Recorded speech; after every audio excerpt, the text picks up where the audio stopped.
요즘에 저를 좀 사칭하는 불법 리딩방이나 텔레그램 또 단톡방들이 굉장히 좀 많아지고 있는데 각별히 여러분들이 좀 주의를 했으면 좋겠어서 이렇게 좀 영상을 찍게 됐고요. 실제 피해 사례들도 좀 있는 것 같아요. 저는 이런 리딩이라든가 이런 걸 전혀 하고 있지 않거든요. 저를 사칭한 어떤 문자가 온다거나 그런 걸 받으셨을 때는 그냥 무시를 하시거나 꼭 신고를 꼭 해주시면 좀 좋을 것 같습니다.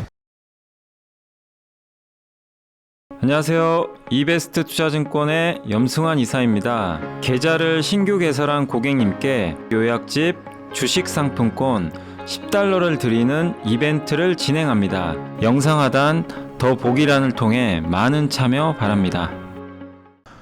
네, 안녕하세요. 이베스트 투자증권 염승환 이사입니다. 오늘 2023년 9월 12일 시장 함께 읽기 시작을 하도록 하겠습니다.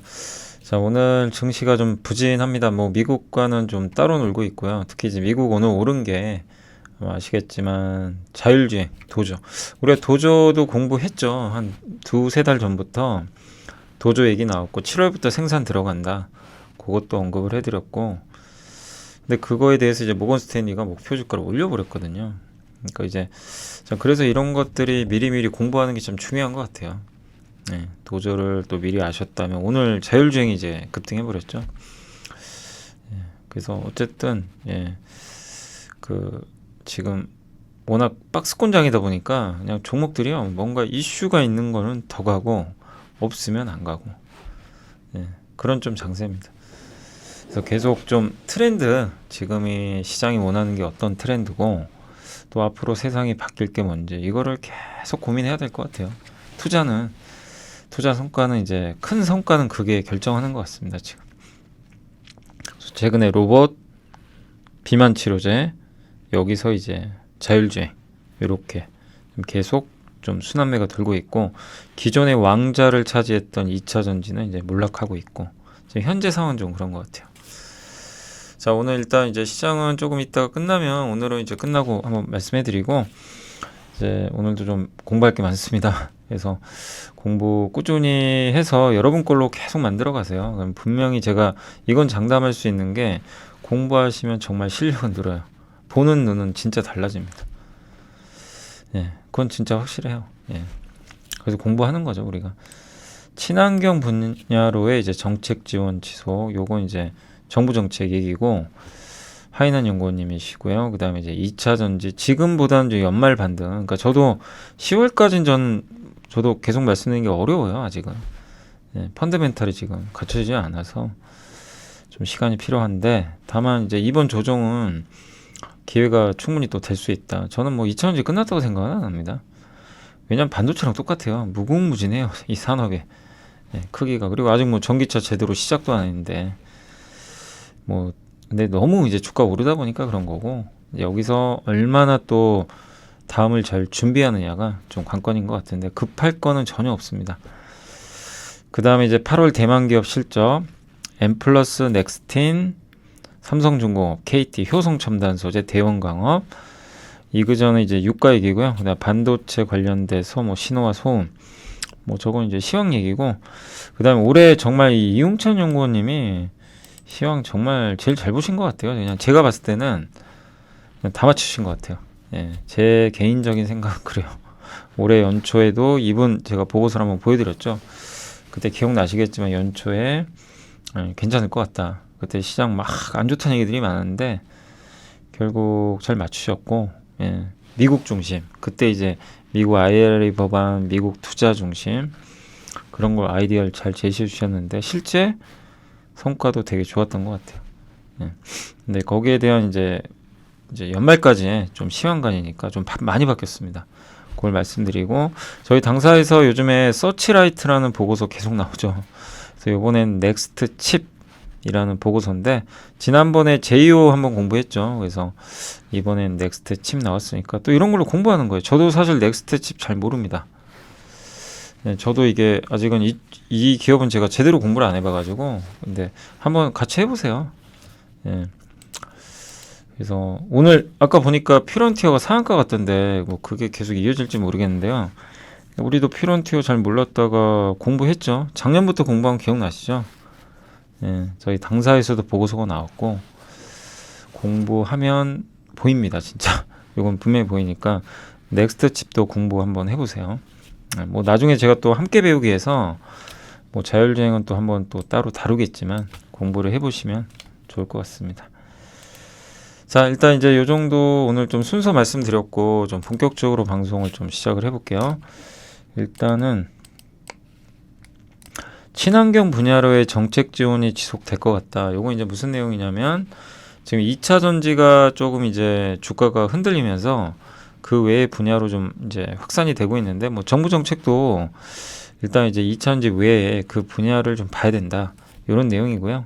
거기서 이제 나오는 게 원전이라고 좀 보고 있는 것 같아요.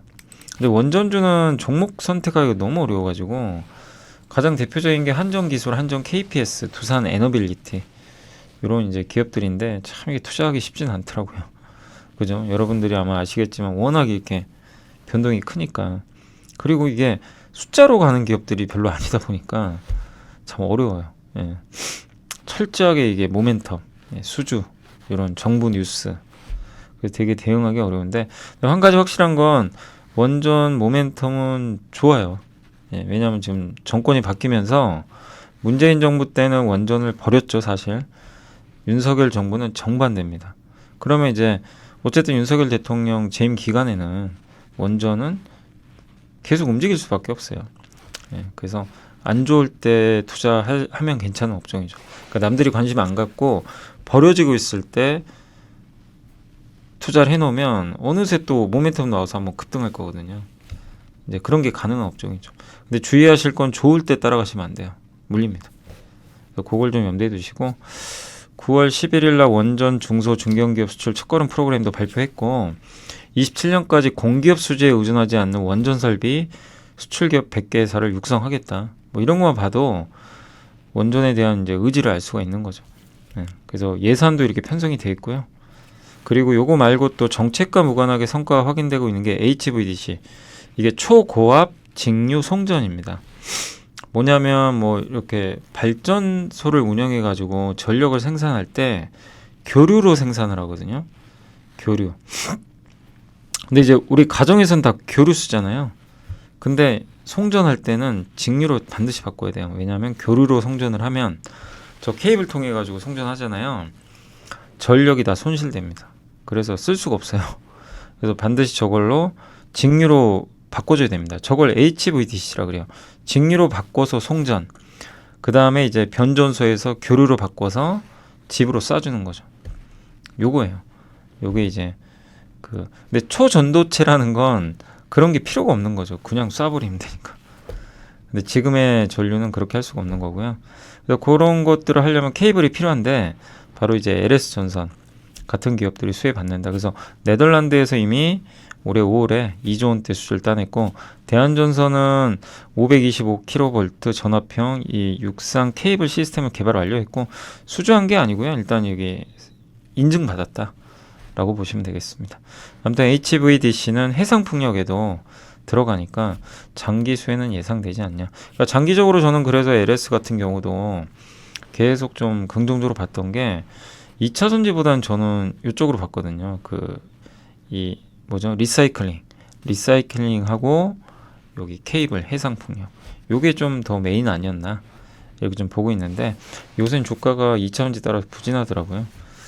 근데 뭐 장기적인 관점에서 성장이 끝났다라고 보진 않고 있습니다. 단 좀 쉬어가겠죠. 근데 어쨌든 이제 친환경 분야들에 대한 정부 정책 계속 관심 있게 보자는 그런 내용이고 원전, 해상풍력, 수소, HVDC 요거를 좀 유망한 산업으로 꼽아주셨습니다. 자, 그리고 2차전지가 요즘에 좀 안 좋은데 많은 분들이 2차전지 좀 늦게 들어가신 분들은 힘드실 것 같고 주민의 연구원님은 이제 지금 최악은 좀 지나간다. 좀 버티자라는 의견인 것 같고요. 빠진 이유는 명확합니다. 근데 이거는 이미 2달 전부터 계속 알고 있던 내용이에요. 그죠? 뭐 계속 말씀드렸잖아요. 2차전지 업황 안 좋다. 펀더멘탈 꺾인다. 실적 부진하다.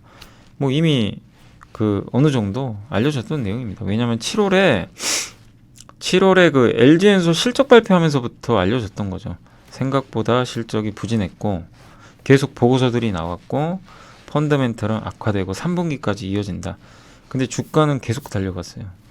근데 결국 말씀드린 대로 주가라는 건 단기적으로 인기 투표예요. 인기가 있으면 막 올라갑니다. 펀더멘탈 무시하고도 가요. 근데 결국엔 체중계예요. 수렴해요. 그래서 지금 2차 전지는 그 과정에 있어요. 그러니까 정상적으로 지금 되돌리는 그런 과정이 있고, 예, 그리고 이제 일부 기업들은 MSCI 지수 이벤트 때문에 너무 많이 올랐거든요. 수급 때문에. 근데 항상 그렇지만 이런 지수 이벤트 끝나면 아시잖아요. 한두 번 경험해 온 것도 아니고 거의 대부분 빠져버렸어요. 네, 그런 것들이 수급적으로도 이제 영향을 줬고, 또 리튬 가격이 좀 최근에 많이 떨어지고 있습니다. 이것도 당연히 안 좋죠. 그래서 이런 것들, 또 전기차 판매가 제가 여기 읽어보니까 올해 연초 전기차가 1,500만 대 정도 예상을 했대요. 근데 1,380만 대로 하향했어요. 그럼 당연히 악재죠. 거기다가 미국 제외 대부분 지역에서 보조금 줄이고 고금리, 또 거기다 미국이 올해 100% 판매 성장률 기록을 예상했는데 7월 누적으로 56%밖에 안 돼요. 그러니까 달성 가능성이 좀 낮아져 버렸죠. 이것도 부담입니다. 그리고 재고가 쌓이고, 그러니까 현대 기아가 좀 주가가 약해졌던 이유 중에 하나가 내연기관보다는 올해 판매 목표가, 제가 기억하기로는 기아가 한 20만 대 좀 넘을 거예요. 근데 상반기에 11만 대밖에 못 팔았죠. 7월까지. 그러니까 이제 이거 하반기에 팔 수 있을까? 이제 그거 목표치 도달 못할 것 같다. 이러면서 이제 주가가 좀 빠져버렸죠. 그러니까 연초 기대와는 다르게 실제 숫자들이 안 나옵니다. 이제 그런 것들은 이제 현실화되는 거죠. 그러니까 우리가 반도체도 똑같잖아요. 우리가 뭐 저도 그랬고, 반도체 올해 좋을 것 같다, 된다 했는데 안 돼요. 숫자가 안 맞아요. 공급은 줄였는데, 공급 줄이니까 주가는 안 빠져요. 안 빠지는데 이렇게 못 가요. 왜? 수요가 안 나요. 수요가 계속 수요가 딜레이 되니까. 그러니까 그걸 이제 조정하는 과정이 이제 나오는 건데, 이게 반도체만 그런 게 아니라 모든 업종 다 똑같이 해당되는 거예요. 눈높이가 이 정도 있으면, 안 되면 주가는 조정받게 돼 있습니다. 그래서 그 현실이 나오다 보니까 2차전지도 급격한 조정이 나오고 있다. 근데 다만 이제 그런 거 알려줬고, 또 이제 4분기에는 또 반대로 뭐 분위기 반전도 나올 수가 있다라고 하니까, 거기다가 탄산 리튬 가격도 톤당 지금 19만 위안인데, 요게 이제 주요 리튬 생산 기업들의 생산 원가에 많이 근접을 하고 있대요. 그러니까 아마 많이 여기서 더 빠지기는 어렵지 않겠냐. 그래서 이제 4분기에는 좀 돌아설 수도 있다라는 의견인 것 같고, 이건 뭐 저도 계속 얘기를 했던 거죠. 올해 3분기까지는 어렵고 10월에 실적 발표. 근데 관건은요, 10월에 실적 발표했는데 4분기 더 안 좋습니다. 이러면 주가 또 못 가는 거고요. 3분기가 바닥입니다. 이러면 이제 돌리는 거죠. 그래서 그거는 이제 3분기 10월 말에 확인이 좀 가능할 것 같습니다.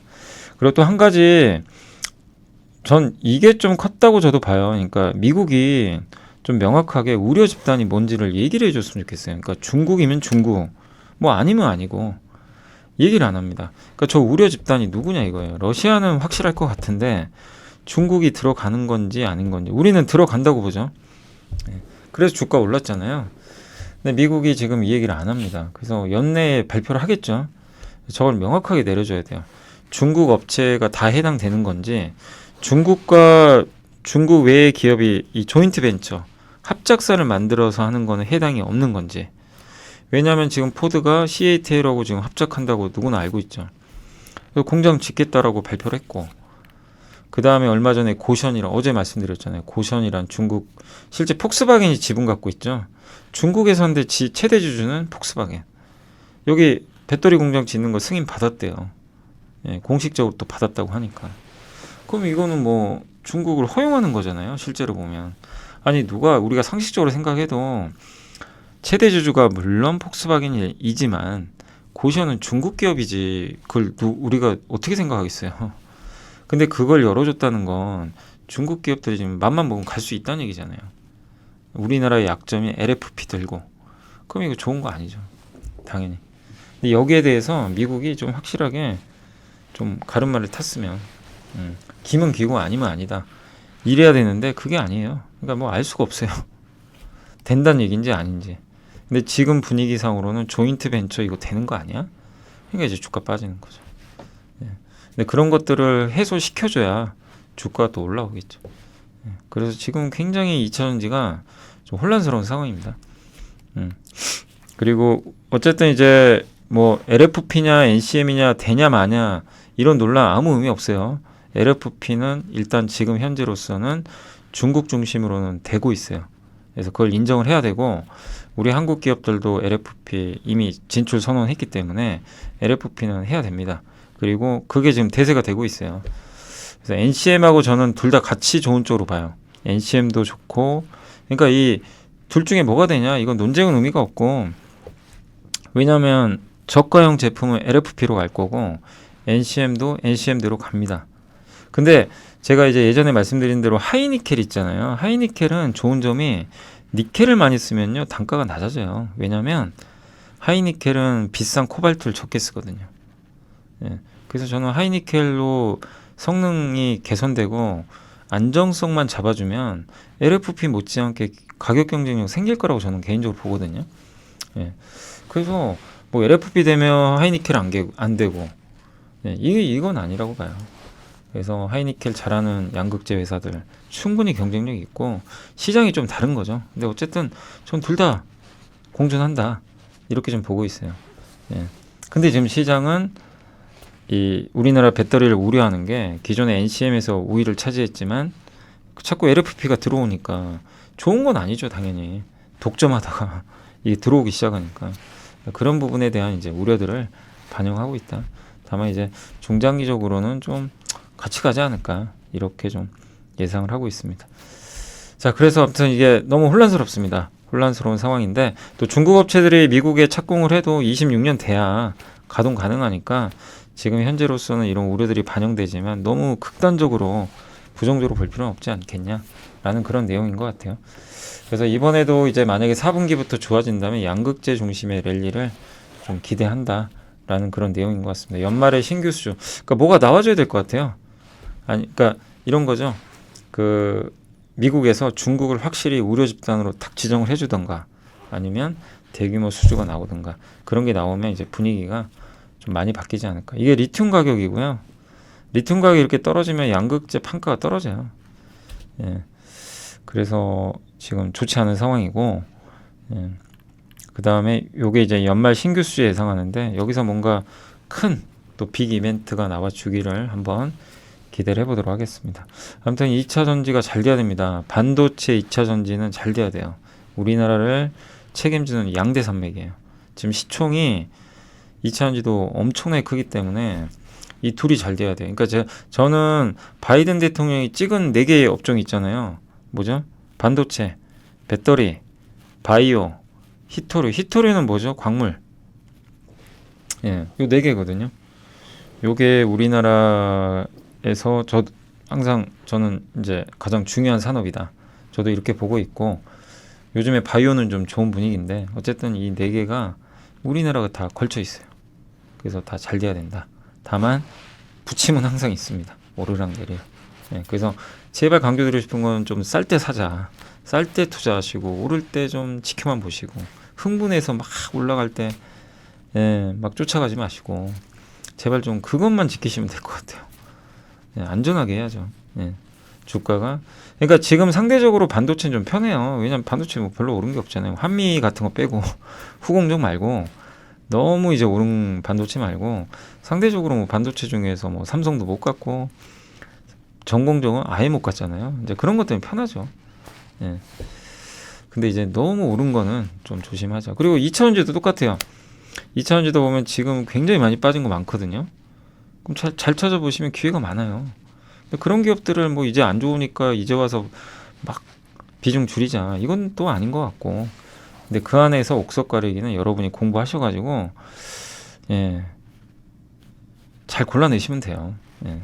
그러니까 이제 어느 걸 선택할 거냐, 요게 좀 관건이 아닌가 그렇게 좀 생각을 좀 말씀드리고 싶습니다. 아무튼 참 어렵습니다. 요즘에 2차전지가 너무 빠져가지고 저도 개인적으로 이렇게 좀 보고 있으면 좀 답답하기도 하고 좀 어려운 업종인데 그러나 또 이런 고비가 또 지나가겠죠. 그렇지만 분명한 건 좀 시간이 걸린다는 거 그걸 염두에 두시고 좀 천천히 대응을 하시면 좋을 것 같아요. 절대 급하게 하지 마시고 지금부터라도 2차 전지에서 어디가 좋을지 그걸 좀 한번 공부해 보시면 좋겠고, 안 그래도 제가 자료를 좀 만들고 있어요. 함께 배우기에 한번 올리려고. 그래서 저도 좀 공부 더 해서 한번 그 영상 올려드리도록 하겠습니다. 자, 그리고 이제 8월 대만 기업 실적 조금 느리지만 방향은 그대로다. 한마디로 뭐냐면 이제 스마트폰 AP 생산하는 그러니까 스마트폰 쪽 좀 좋아진다는 얘기예요. 감소폭이 줄고 있다. 그러니까 이 얘기는 뭐냐면 수요가 늘어서 그런 건 아닌 것 같고요. 더 나쁠 거는 이제 없다. 그러니까 이제 IT는 IT 부품 있잖아요. 뭐 반도체도 있고 MLCC도 있고 많죠. 뭐 디스플레이 있고 뭐 기판도 있고 부담은 없어요. 왜? 업황이 바닥이니까. 여기서 뭐 얼마나 나쁘겠습니까, 그죠? 근데 이게 이렇게 가려면 뭐 신호탄이 나와야 되거든요. 그게 수요예요, 수요. 근데 그게 안 나와요. 그러니까 이제 좀 기다려야 되는 거죠. 반등할 때까지. 그게 언젠지는 알 수가 없어요. 그러니까 좀 답답한 거죠. 그걸 좀 염두에 두시면 되겠고, 분명한 건 너무 여기서 스트레스 받지 말자. 뭐 바닥 신호 나오고 있거든요, 실제. 그래서 미디어텍 매출액도 전월 대비 증가했고, MLCC나 이런 거에 비해서 스마트폰은 좀 늦었거든요. 근데 여기도 결론은 뭐죠? 재고 조정 마무리된다. 예, 이런 것들. 그러면 요걸 보면서 스마트폰 AP가 좋아지면 어디가 좋아져요? 우리나라에서 반도체 후공정 중에서 그 오사트 있잖아요. 오사트 기업들 좋죠. 좋아질 가능성이 있죠. 저쪽이 이제 마무리 돼가는 거니까. 그 TSMC가 이제 8월 매출액이 1887억으로 잘 나왔어요. 역대 최고였던 22년도 월 평균하고 비슷해요. 예, 가동률 증가하고 있고, PC와 스마트폰에서 바닥 신호 나왔으니까 뭐 나쁘게 볼 필요 없다. 그러니까 이렇게 돌리거든요. 그래서 방향성을 좀 봤을 때 여기서 뭐 나쁘게 볼 이유는 없다. 그래서 지수도 하단이 단단한 거예요. 반도체나 이런 IT가 업황이 보면 거의 바닥이니까 그렇게 생각하시면 좋을 것 같고요. 자, 그리고 이제 기업으로 넘어가서 엠플러스는 저번 2분기 실적 보고 정말 저도 깜짝 놀랐던 기업이고, 저번에 이제 제가 함께 배우기에서 2분기 실적만 따로 떼가지고 분석 한번 해드렸는데, 아니 뭐 제가 스스로 생각엔 그걸 분석을 한번 딱 했더니 너무 좋았어요. 그러니까 이 기업들이요, 그게 명확하게 더 잘 보이더라고요. 네, 특히 그 중에 또 한 기업이 엠플러스였죠. 수주 잔고도 역대급인데 실적도 역대급. 그래서 숫자도 나오고, 그래서 굉장히 좋았던 걸로 제 기억이 나거든요. 근데 확실히 엠플러스도 2차 전지라서 요새는 조금 부진하지만요. 예, 여전히 뭐 수주 잘하고 있고, 예, 실적도 뭐 계속 괜찮을 것 같아서 관심은 좀 필요할 것 같고, 이게 조립 장비 만드는 회사고 주로 SK온에 납품하는데 헝가리 물량이 인식됐고, 이제 하반기에는 중국의 옌청에서 받은 물량이 인식이 될 거라고 합니다. 수주 잔고가 지금 시총의 2배 쌓여 있어요. 그래서 앞으로도 수주권들이 좀 남아 있어서 긍정적이고, SK만 하는 게 아니라 아우어넥스트 에너지, 인비전 AES, 아마 이게 중국계 기업으로 알거든요. 여기 고객사를 유지하고 있고, 특히 저는 좀 긍정적이었던 게 LFP 배터리 만드는 장비를 납품을 했어요. 요게 가격 LFP 배터리 제조하는. 예. 그래서 국내사도 지금 LG엔솔이나 SK온은 LFP를 이제 시작을 했죠. 그래서 수주 이게 레퍼런스가 돼가지고 국내 수주도 받을 수도 있습니다. 예. 그래서 이게 우리나라 이 2차 전지 소부장에서는 보실 게 중국 기업에도 납품하면 되게 좋아요. 왜냐면 중국 기업들은 굉장히 생산을 많이 하니까. 그래서 우리나라 기업도 있고 중국에 같이 이렇게 공급을 한다면 굉장히 저는 매력적이지 않을까. 그래서 이제 저번 주에 우리 배웠던 것 중에 제이오 기억나시죠? 제이오가 그 CNT 만드는 이제 도전제 관련된 기업인데, 이 기업의 장점은 뭐냐면 매출처가 중국으로도 가 있어요. CAT에. 그러니까 이게 양수겸장이죠. 한국, 중국 다 공급할 수 있다는 거. 그런 건 되게 좋은 것 같아요. 왜냐면 확장성이 있으니까. 그래서 어쨌든 엠플러스도 그런 면에선 중국 쪽으로도 이렇게 납품하고 있다는 건 상당히 의미가 있지 않나, 이렇게 좀 보여집니다. 그리고 주가도 지금 올해 기준으로 11배인가 12배인가 뭐 그럴 것 같고요. 목표 주가 기준으로 23,000원 기준으로 25년도 PER이 10배니까 뭐 주가가 비싸다고 할 수는 없고요. 근데 사실 밸류가 크게 의미는 없어요. 2차전지는. 모멘텀으로 가는 업종이다 보니까. 다만 숫자도 나오면서 뒤를 받쳐주니까 제가 생각하는 건 퍼가 뭐 10배냐 20배보다도 이 엠플러스한테 앞으로 중요한 건 저 밸류에이션보다는 그거예요. 고객사 더 늘어나는지, 중국으로 수주 늘어나는지, LFP 배터리 계속 수주하는지, 그거랑 계속 수주 체크해야 되고, 거기다가 숫자 나와주면 돼요. 일단 2분기 잘 나왔기 때문에 3분기도 계속 잘 나오는지, 요거를 계속 검증하면 됩니다. 그러면서 보는 거죠. 그래서 요게 이제 올해 보시면 2월, 4월, 6월, 8월 이게 계속 수주한 거 보이시죠? 예. 이런 것들이 이제 실적이 잡히는 거예요. 예. 그래서 꾸준하게. 근데 올해는 보시면 주로 옛날에 SK가 좀 많았는데 올해 아우어넥스트 에너지, 여기 인비전 AES. 물론 이제 공급 지역은 유럽인데 이런 쪽으로 좀 들어가죠. 예. 그러니까 이런 것들은 상당히 우호적인 것 같습니다. 그리고 엠플러스의 이제 주요 장비인데 이게 노칭, 스태킹, 탭 웰딩, 패키징, 디게싱 뭐 이런 장비들이 좀 있는 걸로 좀 알려져 있고요. 요걸 다 턴키로 합니다. 그러니까 조립은 뭐죠? 양극, 음극을 만들어주는 거죠. 이게 양극, 음극 만든 후에 그걸 이제 합체해 가지고 딱 그 배터리로 완성해주는 그걸 다 합니다. 그리고 요게 LFP 배터리예요. 여기 보시면 요게 원 에리스 요 아마 시리즈 같은데 요걸 아마 요 장비를 아마 납품하는 걸로 알려져 있는 것 같습니다. 그리고 인비전 AESC 지역별 생산 능력이 확실히 중국 쪽에 좀 많이 있죠. 근데 2차전지는 방심하면 안 되는 게 조립은 경쟁이 되게 치열합니다. 그래서 경쟁력은 있지만 매출처가 많이 늘어나야 돼요. 그래서 방심은 금물이다. 꾸준히 확인해야 됩니다.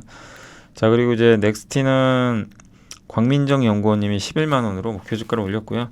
이게 아마 우리 공부 옛날에 한 게 계측 장비입니다. 그 뭐냐면 웨이퍼에 뭔가 이제 그 패턴상 뭐가 오류가 생기면 그거 이제 검출해 주는 거거든요. 그래서 KLA라는 세계적인 이제 계측 장비 회사를 대체하는 장비를 만들었죠. 예. 그래서 이제 중국에 많이 납품하는데 KLA가 중국에 수출을 못 해요. 그래서 그 대안으로 중국 회사들이 넥스틴 장비를 수입을 하는 거죠. 그 수혜를 톡톡히 받고 있고 중국에서 조인트 벤처 설립을 했고요. 반도체 외에도 올레도스 여기 이제 검사 장비. 그러니까 이제 여기 그 애플 VR 기기 있죠. 예, XR 기기 여기 들어가는 이제 디스플레이죠. 요거 검사 장비도 개발을 했다고 합니다. 신규 출시되는 게 이제 미세 정전기를 제어하는 그런 장비. 요거 이제 시험 테스트 하고 있는 것 같고요. 특히 이제 중국의 2위 파운드리 회사인 화홍 반도체 이렇게 이 납품을 좀 하고 있는 걸로 알려져 있는데 여기서 생산 능력을 확대하고 있어서 긍정적이지 않겠냐 이렇게 보고 있고 중국이 이번 사건을 계기로 보면 절대 반도체를 포기를 안 합니다. SMIC가 7나노 만들었고 화홍도 계속 투자를 하는 거 보면 한국 장비가 필요한 거죠. 왜냐하면 미국 장비 못 쓰니까. 네. 그래서 넥스틴한테는 굉장히 지금 상황 자체가 굉장히 긍정적으로 흘러가고 있습니다. 중국 모멘텀, 중국 조인트 벤처 설립에서 보조금, 기존의 장비 고객사 확대, 또 신규 장비 이런 것들이 모멘텀은 많은데 다만 이제 우려되는 건 만약에요 미국 정부가 우리나라 장비도 야 중국에 수출하지 마 이제 이럴 수도 있잖아요. 이걸 보고 야 너네 왜 수출해? 이제 이러면 이제 골치 아픈 거죠. 이 넥스틴한테. 왜냐면 매출이 이제 막혀버리는 거니까. 네, 근데 이 부분 한번 혹시 주주분들이라면 회사에 한번 전화해서 문의를 꼭 해보세요. 왜냐면 회사도 대응책이 있을 거 아니에요. 혹시라도 이렇게 되면. 물론 아직은 아니에요. 아닌데 한국 장비의 수출 규제는 아니거든요. 근데 그것까지 만약에 한다면 이번에 왜냐면 SMIC를 7나노 만든 거 보고 미국이 놀래버릴 수도 있거든요. 이거 뭐지? 이 옛날 장비로 만드네? 잃어버리면 또 골치 아픈 거죠. 그래서 한번 회사의 대응책은 있는지. 왜냐면 이제 안 좋은 것도 생각을 해야 되니까 그 부분은 한번 꼭 체크를 주주분이라면 이런 것들을 물어볼 필요가 있어요. 네. 자, 그리고 DS투자증권의 양영모 연구원님이 저번에 그 조선주 한번 쓰셨는데 삼성중공업 탐방 갔다 왔나 봐요. 그래서 확실히 확인한 건 조선사가 유리하다. 공급자 우위다.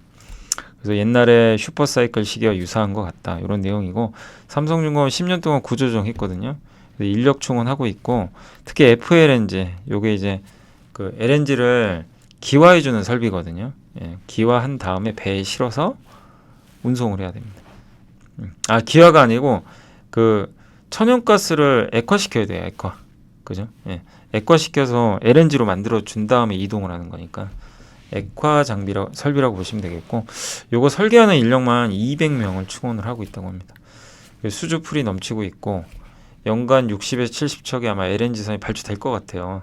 그러면 우리나라뿐만 아니라 중국 기업까지 해서 연간 한 15척 이상은 배분이 되는데 요것만 해도 1년에 한 4, 5조 된다고 합니다. 5조 정도.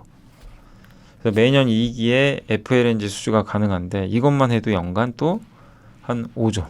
이거 두 개 합치면 이것만 합쳐도 한 8조 가까이 나와요. 어마어마한 거죠. 그리고 기본 설계 단계 프로젝트도 증가하고 있어서 업황도 우호적인 것 같고요. 이걸 만들 수 있는 근데 FLNG를 만들 조선소는 부족하다고 합니다. 네. 건조할 조선사는 없는데 수요는 많고. 네. 그리고 LNG 선도 지금 영업할 때 굳이 일부러요.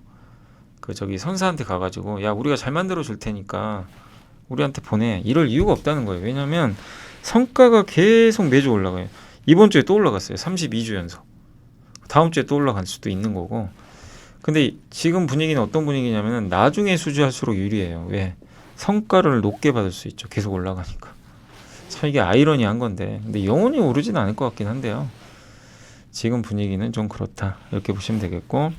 현재 신규 수주가 쉬고 있는 건 선주와의 성과 줄다리기 때문이다. 라고 좀 보고 있는 것 같습니다. 그러니까 이제 조선사는 급할 게 없어요. 독구도 차 있고 이 가격에 받아들여라. 안 받아들여? 안 해. 배짱 장사하는 거죠. 약간.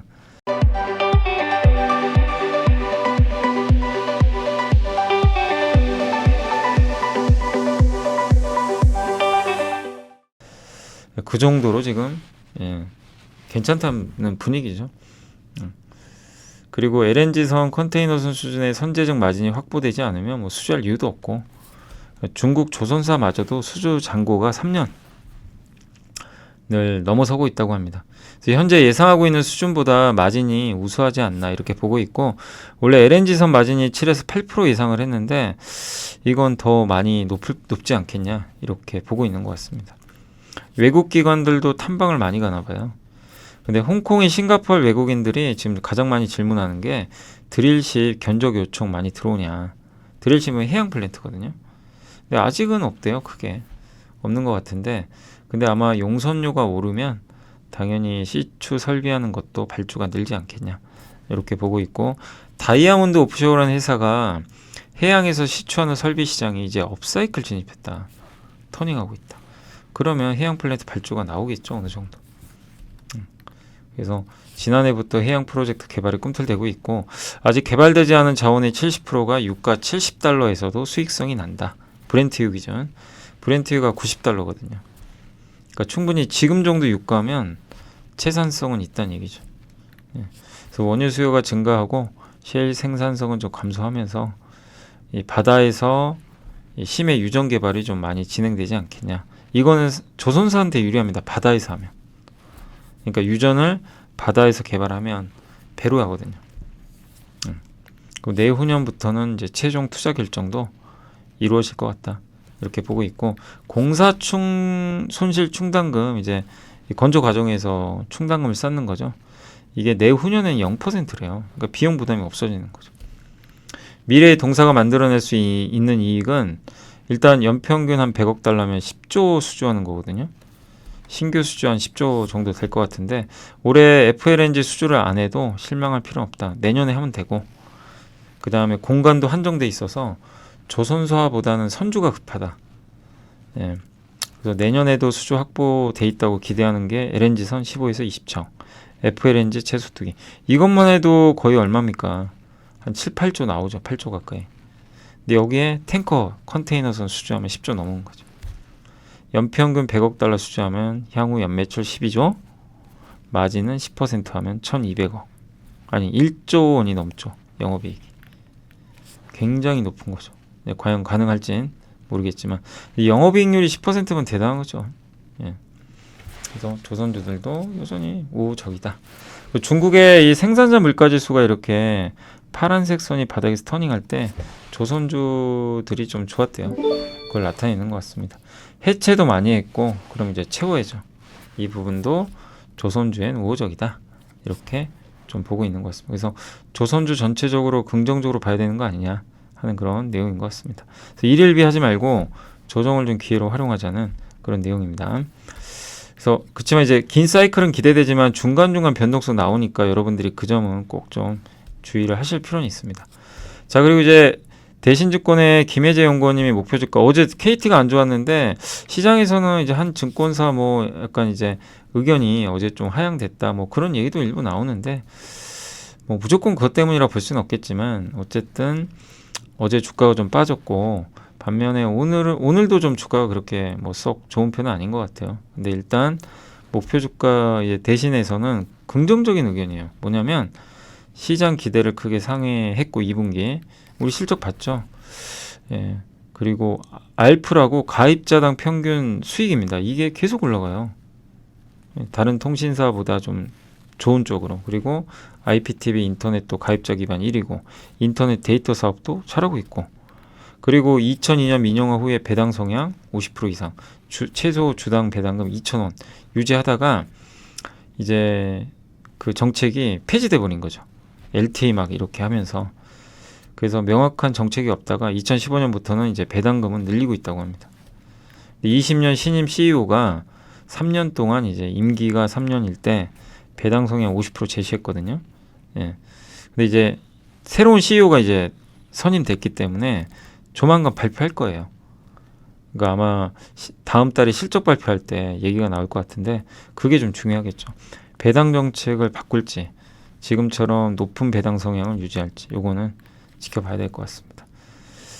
그래서 여기에 대한 불확실성이 있다 보니까 어제 좀 주가가 흔들렸던 것 같아요. 아니 새로운 CEO가 왔으니까 이거 혹시 또 뭐 희망퇴직 받고 구조조정하거나 뭐 손실 털 거 있으면 털고 배당도 줄이고 막 이렇게 좀 슬림하게 하려고 하지 않을까 이런 우려가 있는 것 같은데 아니 근데 그거는 회사가 좀 뭐가 안 좋거나 업황이 정말 최악이거나 그런 건데 지금 KT는 업황이 최악도 아니고 돈도 잘 벌잖아요. 잘 벌고 있고 그런 기업을 뭐 굳이 무리해서 구조조정할 이유가 있는지는 솔직히 잘 모르겠습니다. 예. 그래서 배당 정책이 훼손될 거라고 저도 보진 않거든요. 그래서 오히려 지금은 이제 주가 급락해서 기회 같은데 이게 KT의 알프예요. 무선 가입자당 수익 계속 오르죠. 예. 보시면 꾸준히 올라요. 근데 다른 데는 빠지고 있어요. 근데 이런 데도 주가는 부진해요. 그러니까 펀더멘탈 상으로는 KT가 가장 양호한 거죠. 어떻게 보면. 예. 근데 요게 이런 이슈들 때문에 빠졌다면 오히려 저는 기회가 아니겠나.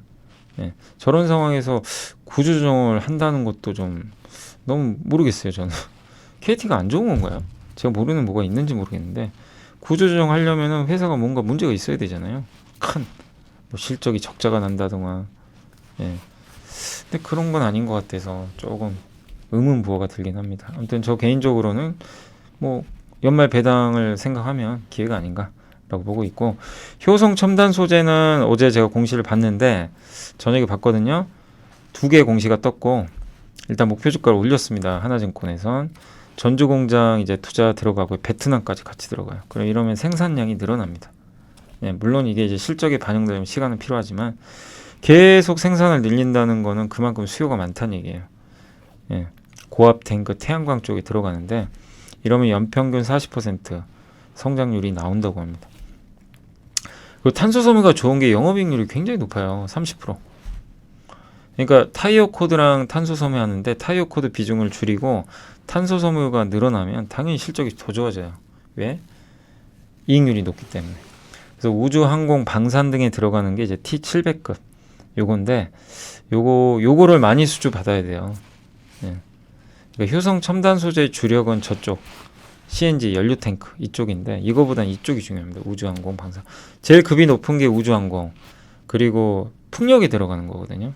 이것까지 다 커버를 해줘야 돼요. 그래야 진짜 찐 성장이 나오는 거죠. 예. 근데 그런 걸 위해서 지금 계속 개발을 하고 있어서 기대가 되고, 탄소 섬유를 증설하는 것도 그런 부분에 대한 기대감 때문이 아닐까라고 보고 있습니다. 그래서 기존의 이익 추정치를 올렸으니까 참고하시고, 저는 개인적으로 지금 이렇게 따라갈 필요는 없다고 보고요. 40만 원 중후반대는 싸진 않아요. 근데 항상 보면 주가가 40만 원 초반까지 한번 팍 빠지더라고요. 그래서 그 구간이 가장 좋지 않겠냐. 예, 지금은 보유하신 분들이 꾸준히 보유하는 그런 구간 같습니다.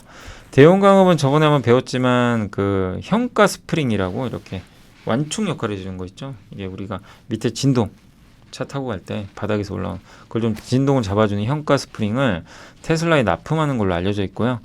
글로벌 1위 업체는 무베아로 좀 알려져 있고, 동사는 그러니까 대형강업은 4위로 추정을 하고 있습니다. 글로벌 국내 1위고요. 2분기 실적 좋았고 미국, 유럽 매출이 급성장을 했습니다. 미국은 현대 기아 생산 증가, 유럽은 폭스바겐. 그 다음에 전기차 하이브리드에 들어가는 구동 모터코. 이게 모터를 만드는 코일이에요, 코일. 요거를 누가 만들죠? 포스코 인터. 근데 현대차가 이제 단일 벤더가 아니라 이중 벤더로 바꿔요. 그래서 포스코 인터에서 이제 이원화돼요. 대형강업이 내년부터 공급합니다. 이건 거의 확정된 것 같더라고요. 그래서 수혜를 좀 받을 수밖에 없고, 그래서 전기차랑도 같이 가요.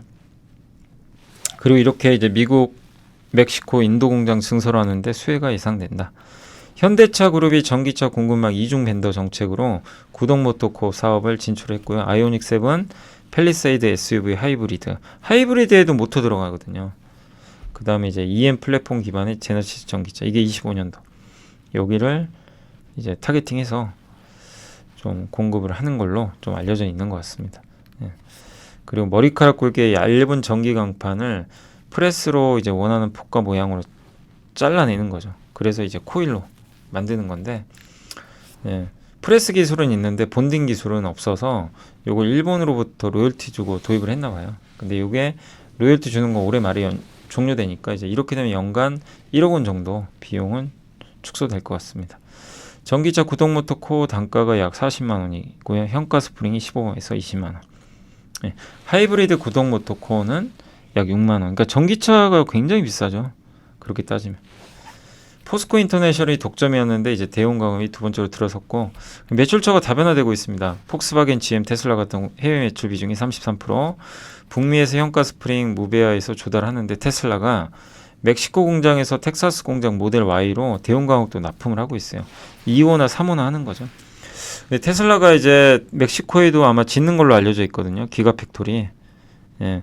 그래서 요거 이제 증설을 하게 되면 납품 가능성이 증가하겠죠. 왜냐면 멕시코 공장이 있으니까 대형강업도 직접 이제 공급을 할 수 있겠죠. 재무 구조도 나쁘진 않고요. 순차익금은 있지만 비율은 높지 않고, 이 회사 현대백화점 그룹 계열사입니다. 예.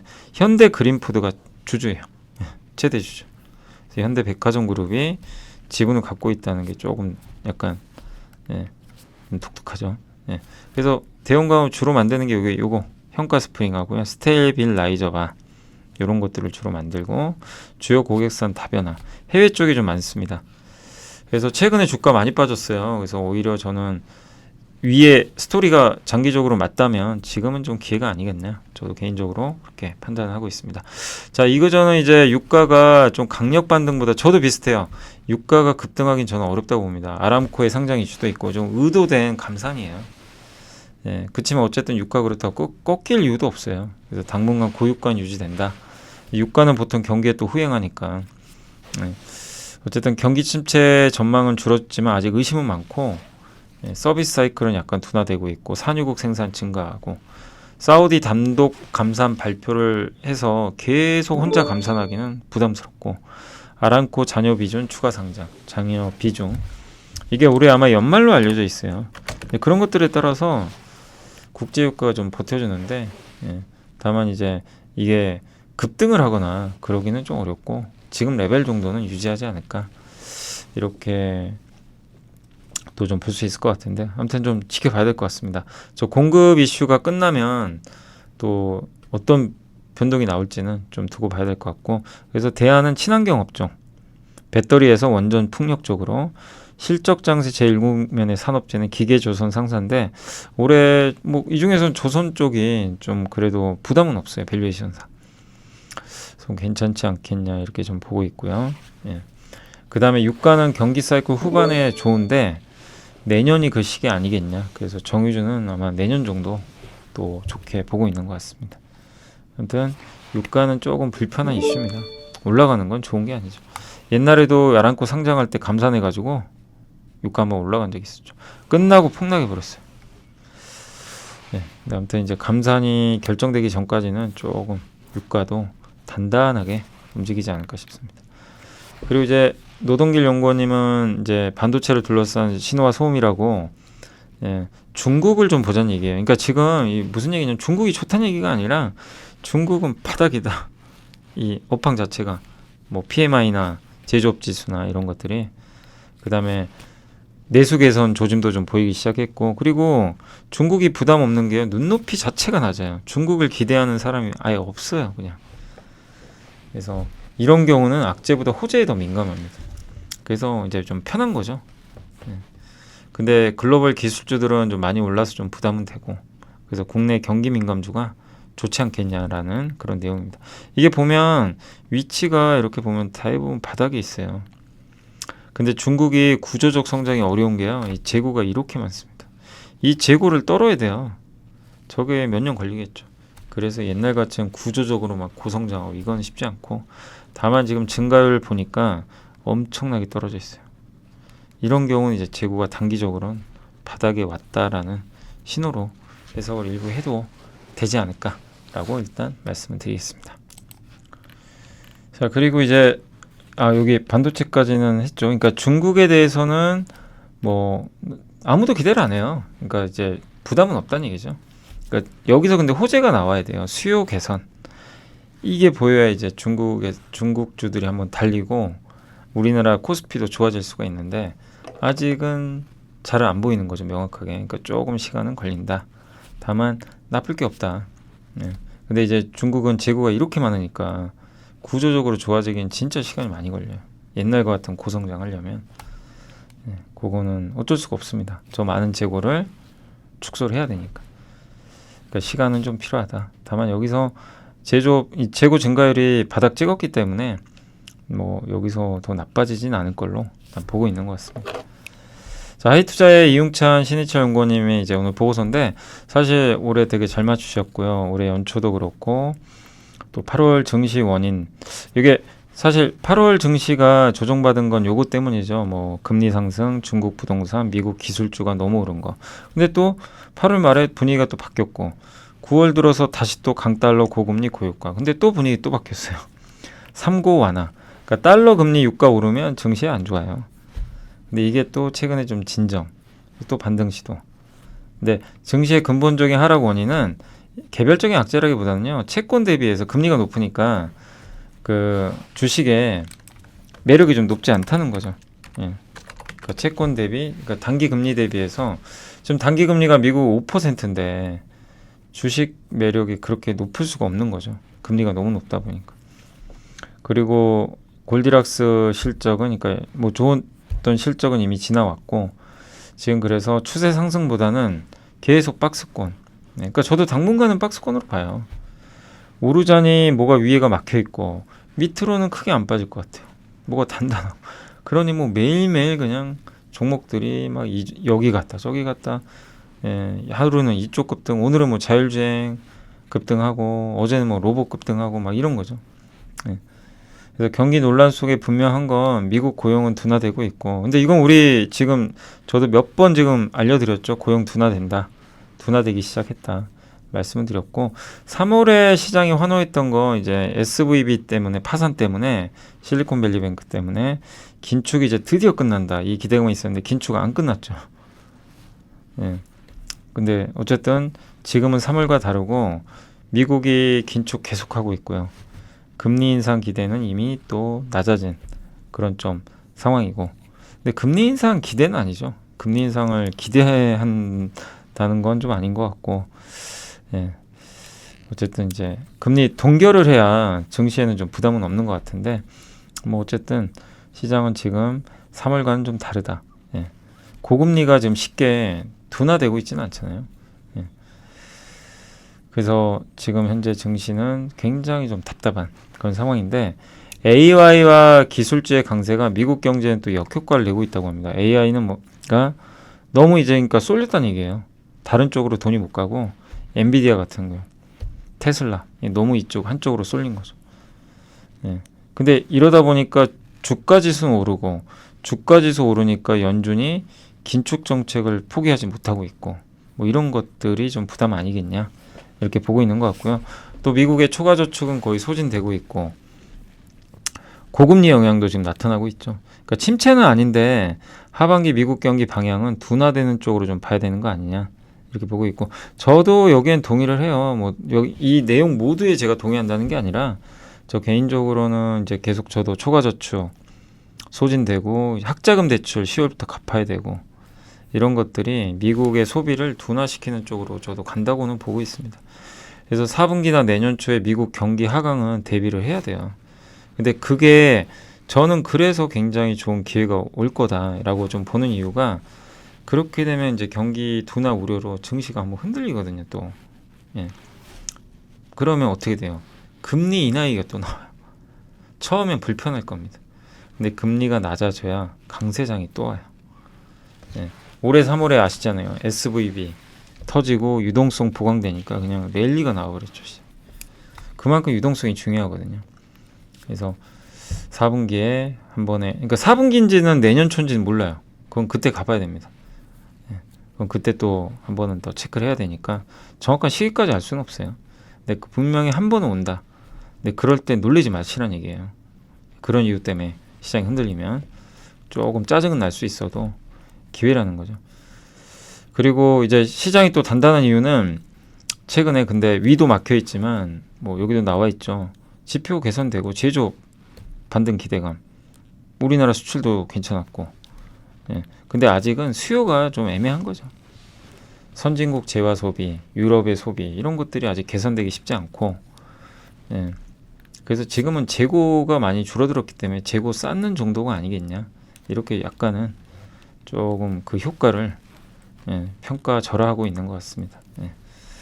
그러니까 이제 분명히 어느 정도 좋은 지표들은 맞는데 수요가 개선되지 않으면 아주 좋게 볼 수는 없다는 얘기죠. 뭐 이 부분도 맞겠죠.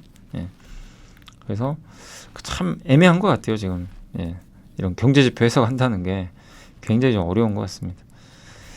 네, 그리고 미국 재정 적자 규모가 굉장히 커서 저번에 이제 피치가 미국 신용등급을 낮췄죠. 돈 쓸 건 많은데 돈이 없으니까 재정을 이제 채권 발행해야 되는 거죠. 채권을 많이 발행하면 채권값 떨어지고요. 금리가 또 오릅니다. 그런 것들도 부담이 됐던 것 같아요. 그리고 정부가 돈을 이렇게 쓰는데도 살림살이는 나아지지 않는다고 합니다. 물가만 오르고 텍사스에서는 연봉이 1억 3천이면 먹고 살기가 어렵다는 불평까지 나온대요. 예. 아니 연봉 1억이 힘들면 참 그죠. 예. 근데 미국에선 지금 그런 현상이 나오고 있고 미국 자동차 3사도 파업을 예고하고 있고 표결 기다리고 있는데 이것도 안 좋죠. 예. 또 트럼프 대통령은 전기차 탓에 내연기관차 노동자가 직업 잃었다. 트럼프가 당선되면요 IRA 없애버리겠대요. 그러니까 이제 참 이거 골치 아픈 거죠. 내년에 어떤 결과 나올지 모르니까. 그러니까 트럼프의 시간이 오기 시작했는데 바이든은 리더십 공백 상황이고 이런 부분들은 또 내년 11월 대선까지는 설비 투자 모멘텀을 약화시킬 수도 있다. 그러니까 좋든 싫든 내년 11월까지는 트럼프 얼굴 봐야 된다. 그래서 지난 2년간은 바이든이 내민 그림을 따라서 뭐 2차 전지나 이런 게 시세를 많이 냈는데 이제 앞으로 1년간은 그 반대다. 쉬어갈 때다라는 의견인 것 같습니다. 또 대법원이 학자금 이자 지원 중단했으니 10월부터 영향 나타날 것 같고 그래서 증시가 올 하반기 그래도 만약에 지금 예상대로 크게 못 오른다면 이제 내년 초에 경기 둔화 우려 이런 것들이 나오면서 금리 인하가 진행되면 중장기적으로는 좋을 수 있다는 얘기예요. 그러니까 이 의견은 저는 동의를 해요. 저 의견은. 예. 그러니까 미국이 경기가 둔화돼서 금리 인하 얘기가 나오면 흔들릴 거예요. 그때는 이제 강세장을 준비할 시기인 거죠. 그 다음. 그렇게 좀 봐주시면 좋을 것 같습니다. 그래서 당분간 2480과 2590 내외에서 2500 깨지면 오히려 기회예요. 기회라고 보고요. PBR 0.9배니까 예, 뭐 지수가 더 빠진다 해도 그 구간은 모으는 구간이고 2,600이나 그 이상으로 간다는 모습이 자꾸 나오면 사는 것보다는 그냥 지켜보는 게 좋다는 얘기죠. 예. 근데 SVB 사태 저점이 2,380을 깬다거나 연내 고점 2,680을 돌파하기는 좀 어렵다. 이렇게 보고 있는 것 같습니다. 하여튼 10월 말까지 예산안 합의, 지금 미국 예산안 합의가 안 됐습니다. 아직은 9월 말까지, 9월 말인가요? 아무튼 해야 되는 걸로 알려져 있고, 자동차 파업 이슈 좀 남아 있고, 학자금 대출 상환, 이런 좀 정치적인 이벤트 같은 거 조금 더 확인해야 된다. 이렇게 보고 있는 것 같고요. 내년 금리 인하와 반도체 증이, 그러니까 반도체는 되게 편해요. 지금 상황에서는 크게 나쁠 건 없어요. 예, 업황도 바닥이고, 단 주가가 답답한 게 문제죠. 그리고 PBR 9.8배인데 비싼 상황도 아니고요. 지수로. 근데 어쨌든 지금 애매하다는 얘기예요. 앞이 잘 안 보여서 이럴 때 힘주지 말고 내년일지 모르지만 확실하게 좀 편해질 때 확실할 때 힘주자라는 그런 내용인 것 같습니다. 그러니까 결국 이용찬 연구원님의 의견을 제가 종합해서 말씀드리면 아까 말씀드린 대로 박스예요. 그냥 박스. 오르고 내리고 오르고 내리고 요 흐름이 올해 내내 이어진다. 그리고 내년에 금리 인하 사이클이 보이기 시작하면 한번 흔들릴 텐데 그때는 좋은 기회니까 이제 중장기로 담아서 끌고 가는 장이 나온다는 얘기죠. 그렇게 된다면 또 굉장히 편한 수익을 낼 수 있는 그런 흐름이 나올 수 있다. 이런 내용인 것 같습니다. 그런 걸 좀 염두해 두시도 좀 좋을 것 같고, 다만 이제 이분은 이게 모르겠어요. IRA 정책 수혜 업종이 2차전지 기계 산업재 신재생 에너지인데 비중 줄이래요. 줄이란 얘기고, 차라리 지금은 삼성전자 좀 편하다. 현대차나 이렇게 좀 보고 있는데 솔직히 모르겠어요. 이 부분은. 그러니까 왜냐하면 IRA 법안이 통과됐고 내년에 만약에 트럼프가 되면 흔들리겠는데 트럼프가 근데 폐기할 수 있을까요? 이 법안. 저는 좀 쉽지 않을 거라고 좀 보고 있는데 말은 그렇게 해도 예. 그리고 트럼프가 된다는 보장도 없고 그리고 바이든 대통령이 추진하는 이 법안이 단기 그림을 보고 가는 게 아니잖아요. 그래서 중장기를 보고 가니까 그냥 무조건 이렇게 줄여라. 모르겠습니다. 이 부분은 저도 요거까지는 솔직히 잘 모르겠고 예. 저는 뭐 이 안에서도 주가 빠져가지고 괜찮으면 좀 괜찮지 않을까 이렇게 보고는 있거든요. 근데 어쨌든 이제 요건 제가 그냥 의견만 전달해 드리는 거예요. 여기 나오는. 예. 그래서 이용찬 연구원의 의견이 맞냐 안 맞냐는 여러분이 또 한번 판단해 보시되 요런 의견도 있다. 예. 라고 보시면 좋겠는 게 이분 의견은 그동안 2년 동안 수혜를 많이 받았으니까 내년에는 선거가 있으니까 어떻게 될지 모르니까 일단 좀 지켜만 봐야 된다라는 그런 의견인 것 같습니다. 네, 그래서 한번 좀 참고해 주시면 좀 좋을 것 같습니다. 코스피는 싸요. 비싸진 않고요. 예, 경기 레벨로 봐도 이게 바닥에 있어요. 예, 그래서 이 부분은 하단을 단단하게 해주는 요인이다 라고 생각을 하셔도 좀 무방할 것 같습니다. 그래서 너무 내려가는 거에 대해서 겁먹지 마시되 오르는 것도 제한적이니까 그래서 저도 말씀드린 게 절대 급하게 하지 마세요. 그러니까 지금은 못 오른 기업이 있으면 천천히 기다리시고 이 기업이 정말 못난이도 아니고 턴어라운드 할 수 있는 그런 흐름이라면 예, 그냥 버텨야 돼요. 버티시고 그 다음에 지금 너무 많이 오른 기업들 있죠. 단기간에 그런 기업은 오히려 좀 조심하시고 마냥 갈 수는 없어요. 그런 기업들은 좀 줄여 나가시고 일부 줄였다 또 트레이딩 일부 하면 되죠. 마냥 그냥 무조건 들고 가는 것보다는 예. 그리고 앞으로 또 어디서 성장이 나올지 그러니까 박스란 얘기는 뭐죠? 지수가 이렇게 박스에 있으면 사람들은 좋은 걸 찾아다녀요. 그럼 어차피 지수에 이렇게 갇혀 있으면 엣지 있는 업종이나 기업을 찾으려고 계속 노력을 할 겁니다. 예. 그게 뭐냐 이거죠. 그거를 공부하는 게 우리 숙제예요. 그래서 천천히 공부하세요. 시간 많아요. 네, 보면서 어디가 트렌드가 있고 대신에 주가 너무 오르면 안 됩니다. 덜 오른 거 중에서 찾아야죠. 그게 우리 투자자들이 해야 될 숙제인 것 같아요. 그거를 누구한테 너무 의지하지 마시고 공부를 하세요. 근데 제가 그런 정보들은 저도 이제 이런 보고서나 이런 거 통해서 계속 알려드릴 테니까 그거를 소환을 하셔야 돼요. 여러분이 직접 머릿속에서 그림을 그리셔가지고 결론은 여러분이 내셔야 됩니다. 저는 제가 결론까지 내드리는 사람은 절대 아니기 때문에 중간 과정 약간 도와드리는 그런 역할인 건 꼭 염두해 두시면 좀 좋을 것 같습니다. 아무튼 어려운 장이지만 그렇게 좀 말씀드렸고, 하나 더 있는 게 이제 넥스트 칩인데, 와 이거 벌써 1시간 지났네요. 그래도 이건 해야죠, 할 건. 예. 그래서 요거는 저희 당사 보고서, 저희 당사 거니까 직접 저희가, 예, 저희 당사 거는 저작권 문제는 없거든요. 제가 이렇게 해드리는 건 뭐 이번에도 뭐 뉴스가 나왔지만, 사실 이제 증권사 보고서라는 것도 그 증권사의 권한이 있기 때문에 함부로 이걸 다 보여드릴 수는 없어요. 그러니까 그건 꼭 양해해 주시고, 저희 당사에도 이제 제가 물어보고, 그러니까 제가 이렇게 일부러 요약을 해드린 이유가 저한테도 도움돼요. 요약하면서 여러분들한테도 좀 더 쉽게 설명해 드릴 수 있고, 근데 그게 또 저작권 문제도 있어요. 그래서 원래는 뭐 여기 제가 보면 이게 블로그 같은 데도 그렇고, 이게 제가 보다 보면요, 이 보고서를 그대로 올려주신 분들이 있어요. 이제 그런 것들은 조금 문제의 소지가 될 수는 있습니다. 근데 저희 당사 거니까 저희 아무 상관은 없죠. 다른 증권사 거는 요약을 하거나 일부만 하셔야 돼요. 그런 거는 괜찮다고 하더라고요. 예. 근데 그걸 왜곡하면 안 된다는 거예요. 막 보고서를 막 이렇게 왜곡을 하거나 그런 건 또 문제가 있는 거죠.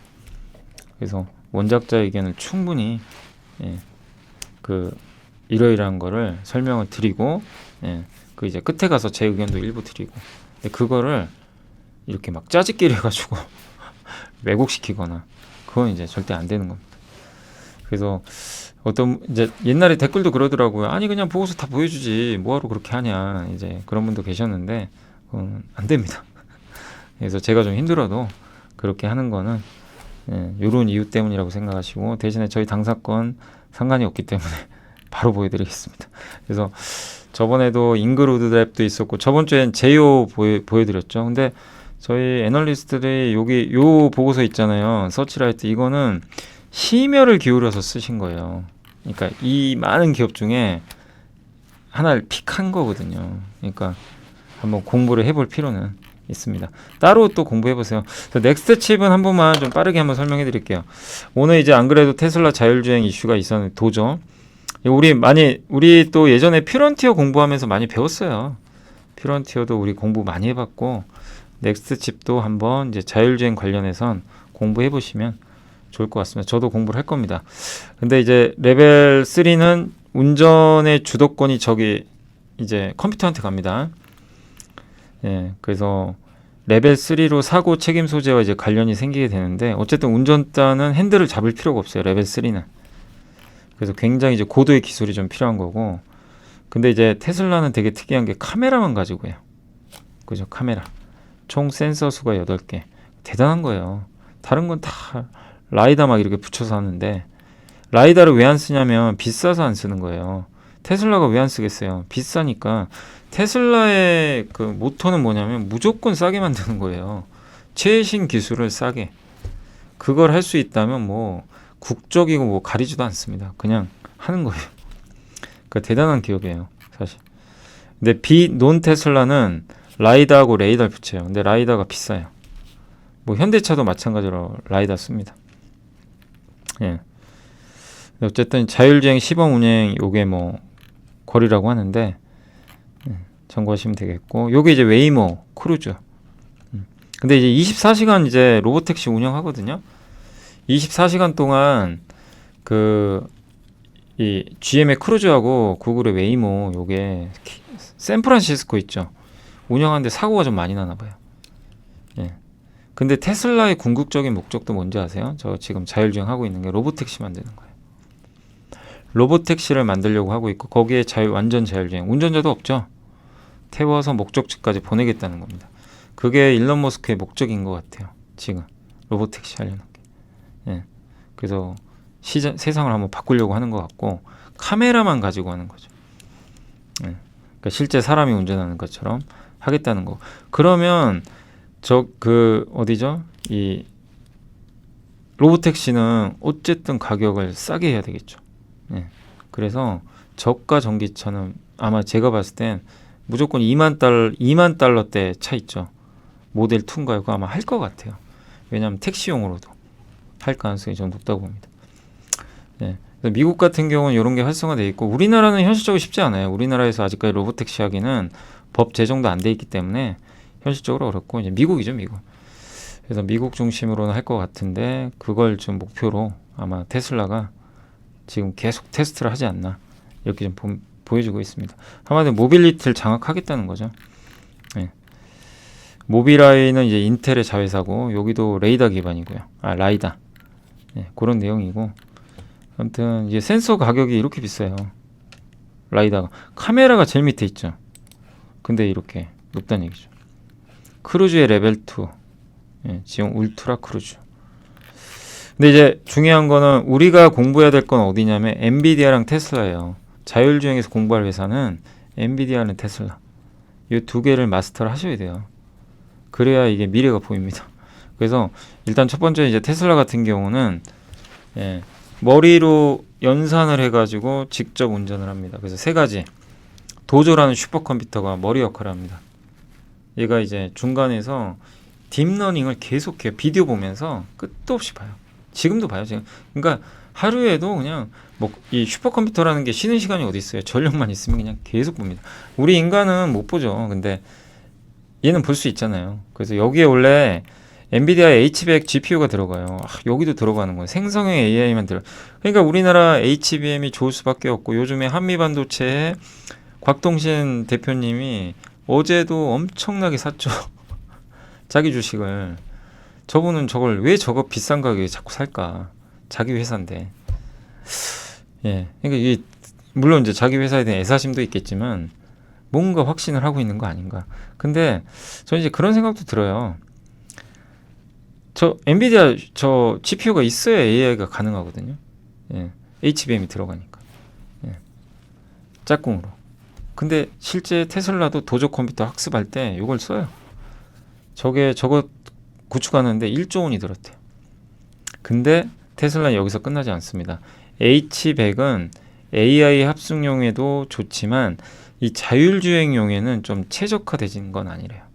그래서 칩도 제대로 지금 수급도 안 되고 부족한 거죠. 아니 생성형 하기도 모자라거든요. 그러니까 테슬라가 이제 자체 칩을 좀 이제 만든 거죠. 그래서 테슬라 도조는 D1 칩이라고 하는데 생산이 들어갔다고 하는데 이게 그 아마 TSMC가 만들어주는 것 같아요. 그래서 엔비디아에만 의존하지 않겠다. 예. 여기에도 HBM이 들어갈 수도 있는 거잖아요. 근데 HBM이 들어가는지 제가 잘 모르겠을 것까지. 한번 그건 좀 봐야 될 것 같고. 그 다음에 테슬라의 그 하드웨어. 이게 D1 칩은 근데 모르겠습니다. 이거 한번 확인해 보세요. 이게 삼성이 만든다는 얘기도 있었던 것 같은데 도조 칩. 네. 요거 모르겠습니다. 이게 TSMC가 하는 건지 삼성이 하는 건지는 명확하진 않아가지고 저번에 삼성 이재용 한번 회장 저기 일론 머스크 만나고 와가지고 뭐 공급하는 얘기도 나왔는데 이건 명확하지는 않습니다. 아무튼 이제 자기가 직접 하는 거예요.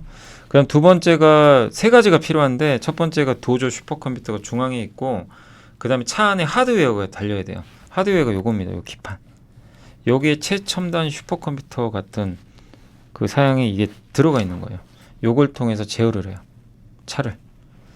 데이터를 처리하는 거예요. 데이터 주고받으면서 얘가 여기에 반도체 들어가 있고 컨트롤 카메라도 들어가 있고 센서 다 들어가 있어요. 얘가 이걸 컨트롤하는 거죠. 예. 근데 현재 3.0은요. 삼성전자가 만들어줬다고 합니다. 8개 카메라. 근데 4.0은 아마 TSMC가 하는 걸로 알려져 있네요. 여기 보니까 11개. 여기서 핵심 뭐죠? 카메라가 늘어나는 거예요. 점점 늘어나고. 근데 레이더가 들어갑니다. 라이더 말고 레이더가 한 개 붙는다고 합니다. 좀 보완해주는 역할이죠. 효율이 2배 이상. 마지막으로 이 모든 걸 소프트웨어로 처리해줘야죠. 소프트웨어. 이 세 가지를 통해서 운전하는 거예요. 완전 자율주행을. 그래서 미리 학습하는 게 아니라 미리 학습은 하죠. 이 슈퍼컴퓨터가 비디오 보면서. 근데 미리 코딩은 안 한대요. 이러이런 상황에서 이렇게 운전해라. 이게 아니고 학습만 계속해요. 그러면 도조 컴퓨터가 알아서 학습을 한 다음에 저 여기다 보내줍니다. 예, 여기 하드웨어랑 소프트 쪽에 장착을 해줘요. 그 머리를 넣어주는 거예요. 그러면 이제 우리가 타면서 얘가 알아서 운전. 그래서 인터넷이 없어도 운전하는 그게 나와버리는 거죠. 그 진짜 무서운 거죠. 이거를 월 정액 20만 원 정도에 제공하겠다는 겁니다. 그래서 사고 확률은 점점 조금씩 좀 낮아지는 것 같고요. 물론 사고가 안 나는 건 아닙니다. 예. 아직도 보완할 건 좀 있어요. 근데 여기서 우리가 그래서 느끼는 건 뭐예요? 우리가 이제 자율주행 공부하면서 작년에 프론티어 한번 공부하면서 배웠던 거 기억나세요? 카메라가 중요하다. 늘어난다. 그때 명확히 배웠죠. 근데 그때 이제 카메라 관련해서는 가장 이제 우리가 공부했던 게 퓨런티어랑 세코닉스였죠. 기억하시죠? 왜냐 MC넥스는 잘하긴 하는데 스마트폰 비중이 너무 많아요. 근데 이제 세코닉스랑 퓨런티어는 거의 자동차 쪽이니까 공부를 해서 실제로 이제 우리는 다 어느 정도 배웠고, 넥스 칩은 제가 좀 공부를, 글쎄요, 저는 이 기업은 이름도 듣고 좀 간간히 보긴 했는데 제가 제대로 공부는 안 했어요, 실제로. 그래서 저도 공부를 계속 해볼 생각입니다, 여러분처럼. 그래서 여러분들도 이제부터 좀 한번 해보세요. 이제 읽어보니까 내용이 괜찮아요. 그래서 자율주행의 그 카메라 있죠. 카메라로, 그러니까 이 자율주행 운전을 할 때 이 컴퓨터가 카메라로 눈을 통해서 보죠. 그럼 우리가 그걸 딱 보고 우리는 운전자는 어떻게 하죠? 바로 반응을 하죠. 아, 이때 이렇게 하고. 우리 인간은 본능으로 하잖아요. 근데 이 카메라가 들어오는 그 영상 있죠. 요거를 컴퓨터가 볼 수 있게 바꿔줘야 된대요, 시스템으로. 이제 그런 칩을 만든다고 합니다. 넥스트 칩이 하는 거는 그런 역할. 그런 걸 좀 하고 있다고 합니다. 전장용 카메라는 단지 비춰주는 게 아니라 이런 이제 다양한 정보들을 하는데, 이 센싱, 그러니까 우리 눈으로 볼 수 있는 것들도 있지만 눈으로 못 보는 이 측면에서 들어오는 것들이 있잖아요. 옆에 뭐 차가 지나간다거나 안 보이거든요. 그런 걸 센싱 카메라가 알려주는 거죠. 근데 그런 걸 센싱 카메라가 받아서 화면으로 잘 보일 수 있게 구현을 해준다는 얘기죠. 근데 앞으로 이제 카메라가 탑재가 아까 보셨지만 테슬라가 8개에서 11개로 늘어나거든요. 그러니까 더 중요해지는 거죠. 근데 카메라가 이렇게 탑재수가 증가하면은 ECU라는 이제 반도체가 있거든요. 얘가 처리를 해요, 카메라 데이터를. 예. 근데 이걸 처리를 할 때 이 데이터를 1차적으로 가공을 해준대요. 튜닝. 그러니까 ECU가 이거를 정제 안 해가지고 그냥 가만히 보고 있다 처리하면 너무 부하가 걸린대요. 그래서 넥스트 칩이 하는 요 아파치 시리즈라고 있는데, 얘가 뭐를 하냐면은 중간에서 ECU 중간에 야, 너 좀 보기 편하게 해줄게. 이게 약간 튜닝을 해줘요. 보기 편하게. 그런 역할을 해준다고 합니다. 약간 반도체 그 파운드리, 반도체 중에서 그 뭐죠, 디자인 하우스 같은 역할을 하는, 중간에 이제 설계도를 한번 가공해주는 그런 거죠. 약간 이제 그런 능력을 갖고 있다. 그래서 ECU까지 연결하는 이런 ISP, AHD, 이게 이제 이 회사 주력 3개 제품이래요. 예, 그래서 고화질 영상 신호를 처리해 주는 거예요. 그러니까 고화소 다채널 실시간 영상 신호를 처리를 해주고, HD급 굉장히 선명 화질로. 그래서 이거를 그리고 대용량으로 전송, 그러니까 저거를 신호를 처리해서 고화질로 바꾼 다음에 전송해야죠. 전송 기술, 예, 요거. 그 다음에 딥러닝 기술을 이용을 해가지고 ECU가 처리 잘할 수 있게 한번 정제를 해주는 요 3단계입니다. 그러니까 여기 카메라를 통해서 화면을 찍죠. 찍고 얘가 실시간으로 고화질로 바꿔줘요. 저화질을. 뭐 약간 저화질이면 고화질로 확 바꿔준 다음에 전송. 그 다음에 아다스가 마지막에 얘가 요 아파치 칩, SoC 칩이라고 하는데, 얘가 요 ECU가 이제 마지막에 저 데이터를 이제 컴퓨터한테 보내주거든요. 인공지능한테, AI한테 보내주기 전에, ECU 전달 전에 얘가 한번 가공. 약간 이런 역할입니다. 어느 정도 이해가 되시죠? 근데 여기서 끝나지 마시고 오늘 저녁에 공부를 꼭 해보세요. 사업 보고서 바로 들어가셔가지고 공부를 해서 자기 걸로 만드시기 바랍니다. 지금 투자하라는 얘기가 아니에요. 이 얘기 듣고 투자하면 그건 안 됩니다. 100% 실패합니다. 저 장담하는데 공부를 하고 하셔야죠. 근데 아무튼 어떤 기업인지 좀 대충 이해 가시죠?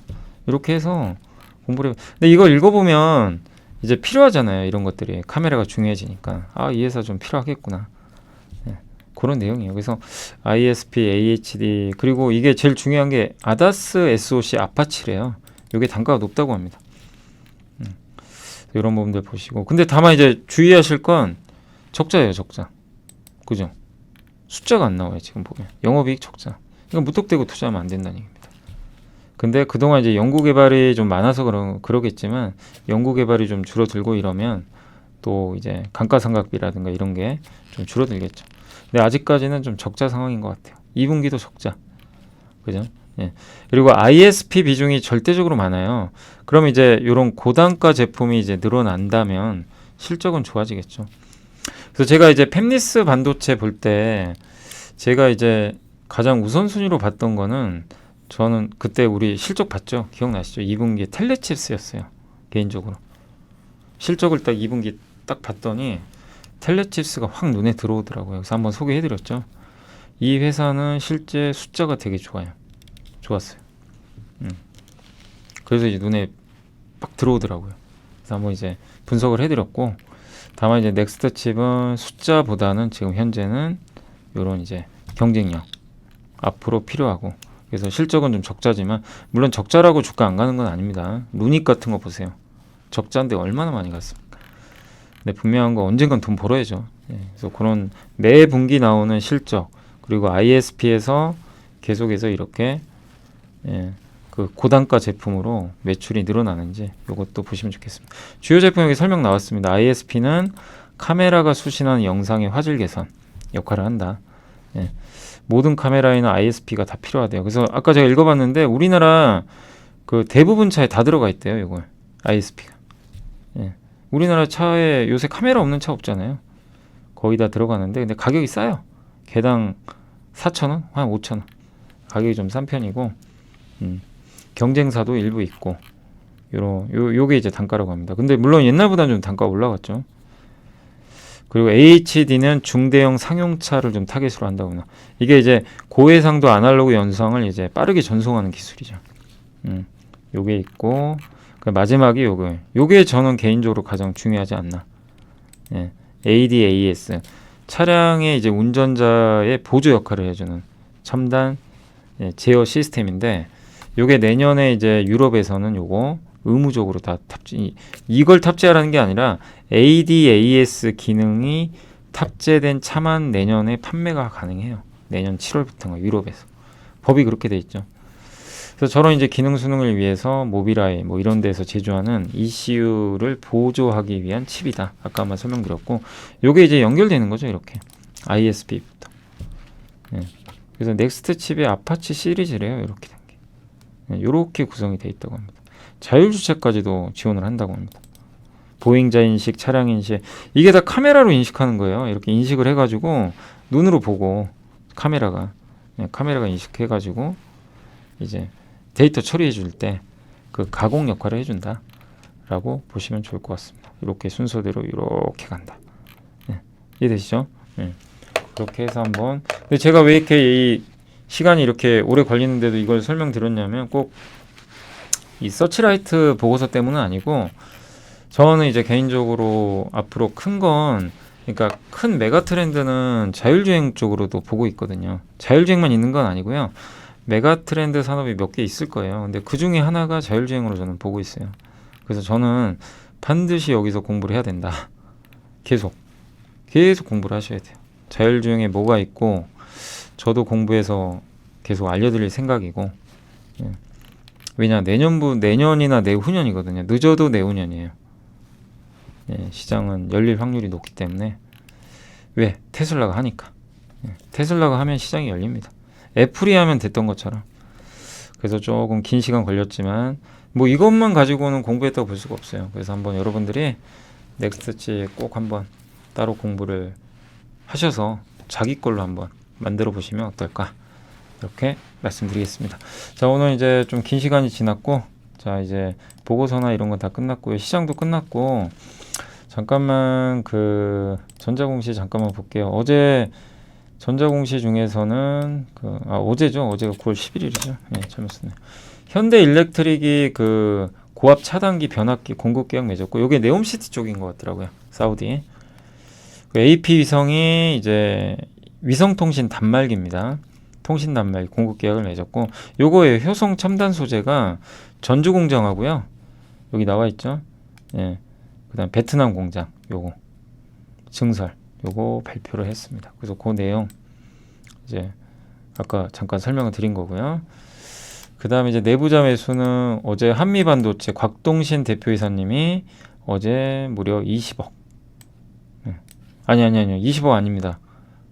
두 번 샀어요. 3만 주, 2만 주. 그냥 35억을 샀습니다.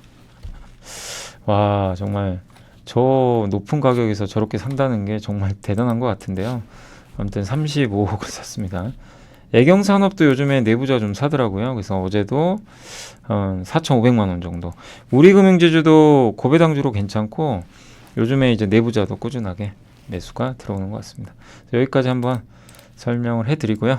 자, 오늘 이제 장이 끝났고요. 오늘은 종합주가 지수가 막판에 급락해가지고 좀 안 좋았습니다. 코스닥도 급락 반전해가지고요. 여기 보시면 이제 분봉 보시면 오후에 갑자기 이제 2시 이후부터 좀 급격하게 좀 흔들렸습니다. 네. 그래서 좀 오늘 증시가 안 좋게 좀 끝이 났고요. 예, 주도주들이 좀 없는 상태예요. 그런 분위기 속에서 좀 어려운 장이 이어지고 있습니다. 오늘 외국인들이 대량 매도 해버렸고요.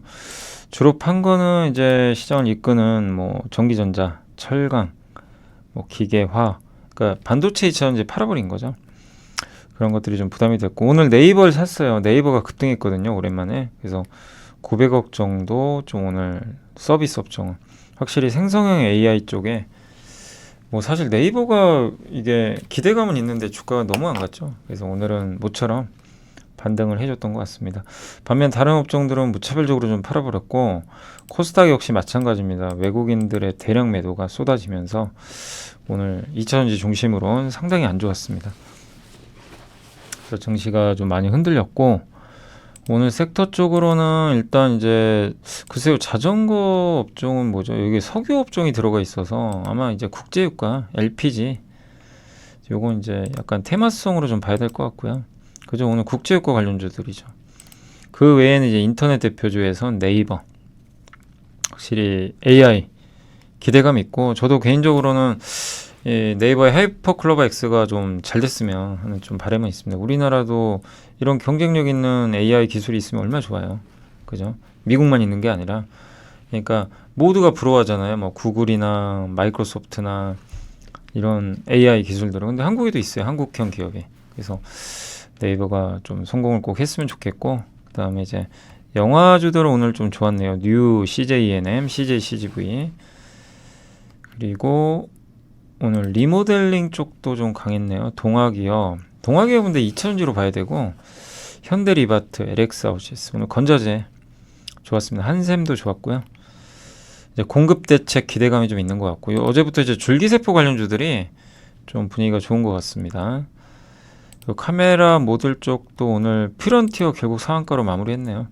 그러니까 요거는 글쎄요, 뭐 오늘 이런 장에서 참 기분 좋습니다. 뭐 이럴 수는 없는 거고, 그죠? 근데 이제 제가 말씀드리고 싶은 건 퓨런티어도 우리가 진짜 작년부터 공부를 했잖아요. 저희 당사 보고서 나온 거 그거 꽤 됐어요 시간이. 예, 그때가 여기 어디였어요. 그러면서 우리 읽고 나서 되게 괜찮다는 느낌 많이 받으셨죠. 예, 괜찮았거든요. 실제 퓨런티어가 2차전지 장비에서 그 전까지는 되게 생소했어요. 저도 잘 몰랐고 공부하면서 계속 관찰하다 보니까 굉장히 매력이 있더라고요. 그래서 꾸준히 공부 저도 했고 보고서 나오면 많이 말씀도 드렸고 네, 몫은 여러분의 몫인데 이제 이런 거라는 겁니다. 그러니까 이게 오늘 뭐 상한가 가서 갖고 계신 분들은 진짜 기분 좋으시겠지만 여기에 또 자만하시면 안 되고요. 어떤 거냐면은 이렇게 공부를 하시면서 천천히 그러니까 절대 늦는 게 없어요.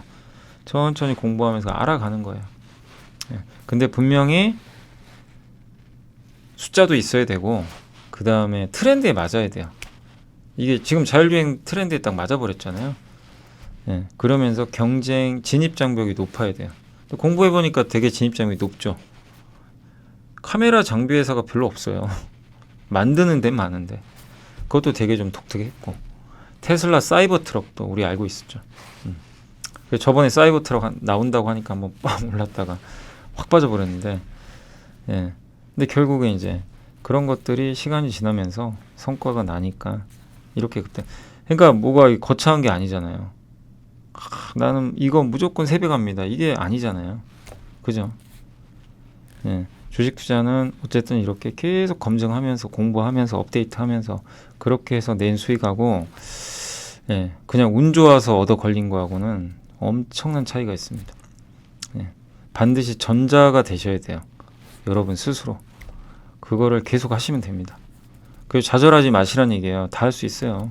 공부하시면. 예. 그 공부를 도와드린 건 이제 저의 역할이니까. 그래서 또 나오겠죠. 뭐 이런 기업들이 언젠간. 예. 근데 오늘은 장이 안 좋아서 예, 그게 좀 아쉽네요. 네, 아무튼 오늘은 퓨런티어 혼자만 갔어요. 다른 거는 가다 말아버렸습니다. 예, 그죠?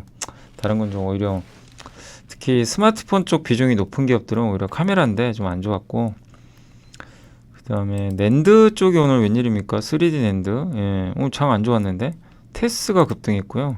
근데 이제 이것도 이거죠. 뭐 낸드 쪽도 이제 업황 돌아서니까. 그러니까 전공 정도 보자고 했던 이유가 지금 지표들 보면 더 나쁠 게 없잖아요.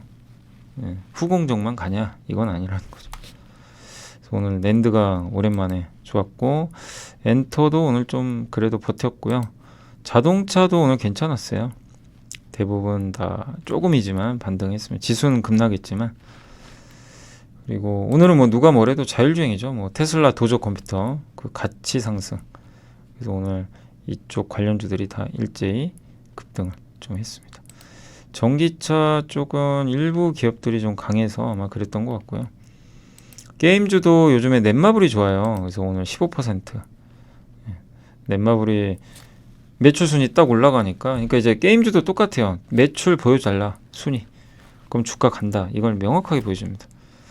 그래서 이제 게임주도 매출 순위를 보면서 판단을 할 수밖에 없는 것 같습니다. 미리 예단하기 너무 어려운 것 같고, 여행주는 참 좋은 여행 혼자 갔네요.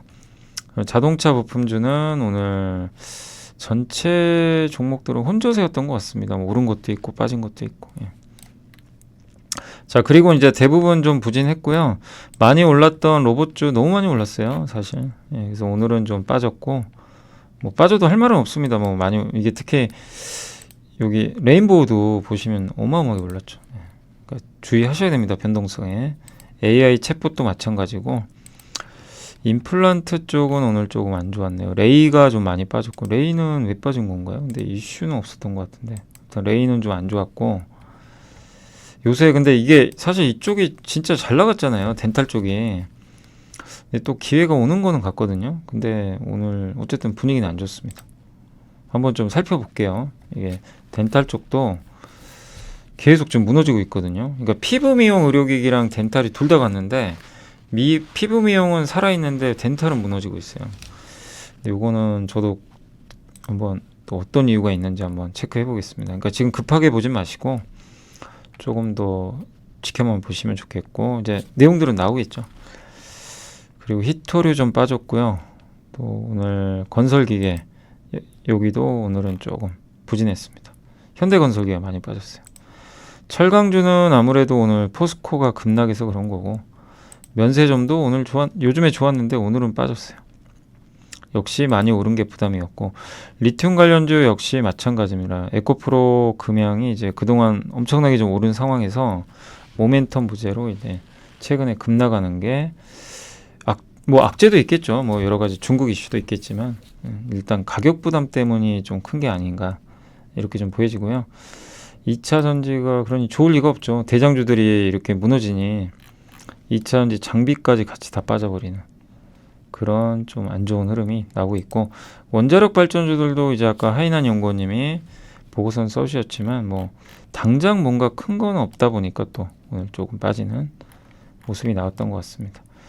좀 흔들렸던 것 같고, 그리고 전력 저장, 에너지 저장 장치 다 미국형 기업들이죠. 강관 업체, 예.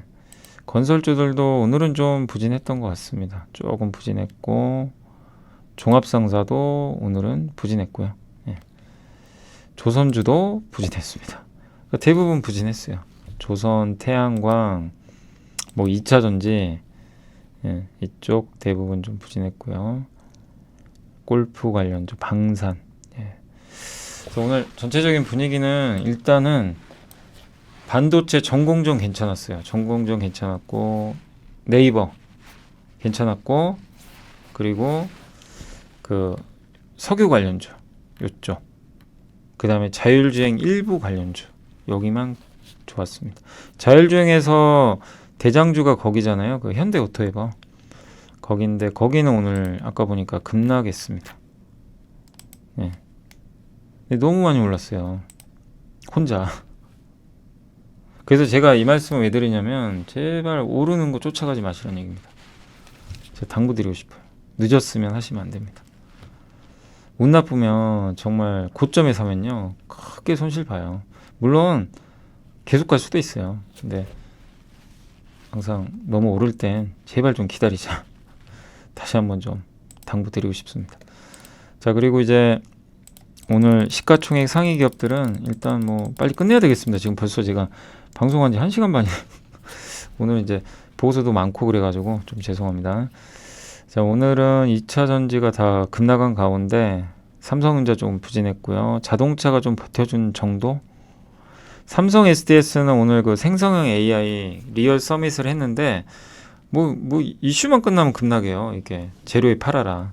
근데 저는 네이버 삼성 SDS는 좀 같이 가지 않을까 앞으로. 왜냐하면 둘 다 AI를 해요. 생성형. 그래서 좀 긴 호흡으로 좀 봐주시면 좋을 것 같고, 포스코 DX 뭐 너무 많이 올랐죠 그동안. 오늘 중국 소비주도 오늘은 좀 빠졌어요. 특별한 악재보다는 좀 그동안 좀 오른 상황에서 조금 모멘텀이 약간 둔화되는 모습이었던 것 같고, 그 다음에 방산주도 좀 부진했고요. 예, 뭐 현대오토에버는 너무 많이 오른 상태에서 근데 왜 이렇게 빠지죠? 뭐 이유가 있나요? 기관이 11만 줄 팔아버렸네요.